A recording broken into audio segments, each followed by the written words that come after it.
ഒരു വീടിന്റെ ഓരോ ദിക്കുകളും പ്രധാനപ്പെട്ടതാണ്. കാരണം എന്ന് പറഞ്ഞു കഴിഞ്ഞാൽ ഇപ്പം പല പ്രോഗ്രാമിൽ പറഞ്ഞിട്ടുണ്ട് ഏറ്റവും പ്രധാനപ്പെട്ടത് തെക്ക് പടിഞ്ഞാറാണ്, അല്ലെങ്കിൽ വടക്ക് കിഴക്കാണ്, അല്ലെങ്കിൽ തെക്ക് കിഴക്കാണ്, അല്ലെങ്കിൽ വടക്കു പടിഞ്ഞാറാണ്. എന്തിനു പറയുന്നു? വീടിന്റെ ഓരോ ദിക്കുകളും ഓരോ സൗഭാഗ്യങ്ങളാണ്. കാരണം ഒരു പൂർത്തീകരണം വേണമെന്നുണ്ടെങ്കിൽ ഇതെല്ലാം നമുക്ക് വേണം, എന്നാലേ നമുക്കൊരു പൂർത്തീകരണം ഉണ്ടാവും. ഏതെങ്കിലും ഒരു ഭാഗം നഷ്ടപ്പെട്ടു പോയാൽ അത് വികലാംഗനെ പോലെ ആകുമെന്നുള്ളത് പോലെ തന്നെ അതിൻ്റെ സൗഭാഗ്യങ്ങളും നമുക്ക് നഷ്ടപ്പെട്ടു പോവുകയും ചെയ്യും. അപ്പോൾ വടക്കു പടിഞ്ഞാറിന് ഇത്രയും പ്രാധാന്യം പറയാനുള്ള കാരണം എന്താണെന്ന് ചോദിച്ചാൽ, ചൈനീസ് വാസ്തുകലയായ ഫുങ്ഷോ പ്രകാരം വടക്കു പടിഞ്ഞാറ്, അതായത് നോർത്ത് വെസ്റ്റ് കോർണർ, വായുകോണം എന്ന് പറയുന്നത് വീട്ടിലെ ഗൃഹനാഥന്റെ ദിക്കാണ്. അതായത് വീട്ടിലെ അച്ഛൻ, ഗൃഹനാഥന്റെ ദിക്കാണ് വടക്കു പടിഞ്ഞാറ്. ഈ വടക്കു പടിഞ്ഞാറ് ഉണ്ടാകുന്ന ഏതൊരു കാര്യവും ആ ഗൃഹനാഥനെ സാരമായ രീതിയിൽ ബാധിക്കും. ഞാൻ ഈ പറയുന്ന കാര്യങ്ങൾ നിങ്ങളുടെ വീട്ടിലോ നിങ്ങളുടെ സുഹൃത്തുക്കളുടെ വീട്ടിലോ അതല്ലെന്നുണ്ടെങ്കിൽ നിങ്ങളുടെ പരിചയക്കാരുടെ വീട്ടിലോ നിങ്ങളുടെ അയൽവക്കത്തെ വീടുകളിലോ നിങ്ങളതൊന്ന് ശ്രദ്ധിക്കൂ. ഒരു 10 വീടുകൾ നിങ്ങളുടെ അടുത്ത് പഠിച്ചു നോക്കൂ. ഞാൻ ഈ പറയുന്ന കാര്യങ്ങൾ ശരിയാണെന്ന് നിങ്ങൾക്ക് ബോധ്യപ്പെടും.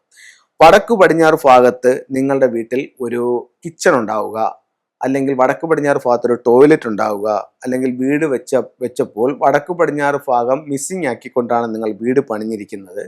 ഇത്തരത്തിൽ എന്തെങ്കിലും സംഭവങ്ങൾ ഉണ്ടെന്നുണ്ടെങ്കിൽ അത് ഗൃഹനാഥനെ ബാധിച്ചിരിക്കും. ഗൃഹനാഥന്റെ കഴിവിനനുസരിച്ചൊരു ഉയർച്ചയില്ല. നമ്മളെ സപ്പോർട്ട് ചെയ്യുന്ന ആൾക്കാർ പൊതുവെ കുറയും, ബന്ധുക്കളിലും അയൽക്കാരിലും.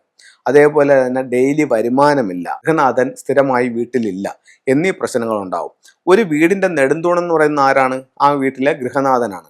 അപ്പോൾ ആ ഗൃഹനാഥന് ഇത്തരം പ്രശ്നങ്ങൾ സംഭവിച്ചു കഴിഞ്ഞാൽ ആ വീടിന്റെ മൊത്തത്തിലുള്ള താളം തെറ്റും. ഭൂരിഭാഗം വീടുകളിലും ഗൃഹനാഥനാണ് ചെയ്യുന്നത്. ഗൃഹനാഥ വീടിന്റെ കാര്യങ്ങൾ, ഉത്തരവാദിത്തങ്ങൾ ഏറ്റെടുത്ത് ചെയ്യുന്ന ഒരുപാട് വീടുകളുണ്ട്. പക്ഷെ ഞാൻ പൊതുവെ ഗൃഹനാഥനെ പറ്റി പറഞ്ഞു എന്നേ ഉള്ളൂ, അല്ലാതെ അവർ ചെയ്യുന്നില്ല എന്നുള്ളതല്ല ഞാൻ പറയുന്നത്.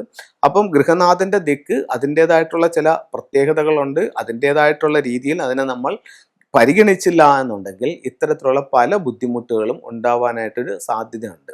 അപ്പോൾ വടക്ക് പടിഞ്ഞാറ് ഇത്രയും പ്രാധാന്യമുള്ളൊരു ദിക്കാണ്. അതുപോലെ തന്നെ ഫെങ്ഷുയിൽ പറയുന്നത് സ്വർഗീയ സൗഭാഗ്യങ്ങൾ ഭൂമിയിലേക്ക് എത്തുന്നത് വടക്ക് പടിഞ്ഞാറ് വഴിയാണെന്ന് ഫെങ്ഷുയിൽ പറയുന്നുണ്ട്. അപ്പോൾ വടക്ക് പടിഞ്ഞാറ് ദിക്കിന് അത്രത്തോളം ഒരു പ്രാധാന്യമുണ്ട്. അതുപോലെ തന്നെ നമ്മൾ പലരും ഇന്നിപ്പം ഒരുപാട് ടൂളുകൾ വാങ്ങിച്ച് വീടുകളിൽ വെക്കുന്നവരാണ്. അതിൽ ശ്രീബുദ്ധൻ ഇന്നിപ്പം മിക്ക വീടുകളിലും നമുക്ക് കണ്ടുവരുന്നുണ്ട്. ശ്രീബുദ്ധൻ്റെ സ്റ്റാച്യു അല്ലെങ്കിൽ ഫോട്ടോസ് എല്ലാം കണ്ടുവരുന്നുണ്ട്. അത് വെക്കാനായിട്ട് ഏറ്റവും ഉത്തമമായിട്ടുള്ള ഒരു സ്ഥലവും ഈ പറയുന്ന വടക്ക് പടിഞ്ഞാറ് ഭാഗത്താണ്. അപ്പം ഇത്തരം കാര്യങ്ങളൊന്ന് ശ്രദ്ധിക്കുക. വടക്ക് പടിഞ്ഞാറ് ഭാഗത്ത് എന്തെങ്കിലും ബുദ്ധിമുട്ടുണ്ടെങ്കിൽ അത് ഗൃഹനാഥനെ ബാധിക്കും. ഗൃഹനാഥനെ ബാധിച്ചാൽ മൊത്തം വീടിനെയും ബാധിക്കും. വീടിൻ്റെ മൊത്തത്തിലുള്ള ബാലൻസിങ്ങും പോകും. ഇവിടെ നമുക്ക് ആക്ടിവേഷൻ ചെയ്യാനായിട്ട് വളരെ സിമ്പിളായിട്ട് ചെയ്യേണ്ട ഒരു കാര്യം എന്ന് പറഞ്ഞു കഴിഞ്ഞാൽ, ഈ ഭാഗത്ത് ഒരു 6 റോഡ് വിൻചെയർ സ്ഥാപിച്ചു കഴിഞ്ഞാൽ നമുക്കൊരു 10-21 ദിവസത്തിനകത്ത് തന്നെ അതിൻ്റെ ഒരു വ്യത്യാസം നമുക്ക് അനുഭവിച്ചറിയാനായിട്ട് സാധിക്കും. അതുപോലെ അവിടെ വെക്കാവുന്നതും മറ്റ് വീടുകളിൽ വെക്കാവുന്നതുമായിട്ടുള്ള ചില ടൂളുകളിലേക്ക് നമുക്ക് പോകാം. ഇത് ടർക്കിഷ് ബ്ലൂ എന്ന് പറഞ്ഞിട്ടുള്ളൊരു ടൂളാണ്. ഇത് മറ്റുള്ളവരുടെ ദൃഷ്ടി, കണ്ണ് ഒക്കെ നമുക്ക് തട്ടാതിരിക്കാൻ വേണ്ടി മറ്റുള്ളവർ നോക്കുമ്പോൾ നമ്മുടെ വീട്ടിലേക്ക് നോക്കുമ്പോൾ കാണുന്ന രീതിയിൽ നമുക്ക് വീട്ടിൽ ഇത് ഹാങ് ചെയ്യാവുന്നതാണ്. ഇത് ഒരു ചൈനീസ് കിങ് ആണ്, കുവാൻ കിങ് എന്നാണ് ഇദ്ദേഹത്തിന്റെ പേര്. ഇത് ഗൃഹനാഥന്റെ അഭിവൃദ്ധിക്ക് വേണ്ടിയിട്ട് ലിവിംഗ് റൂമിന്റെ നോർത്ത് വെസ്റ്റിൽ വെക്കാം.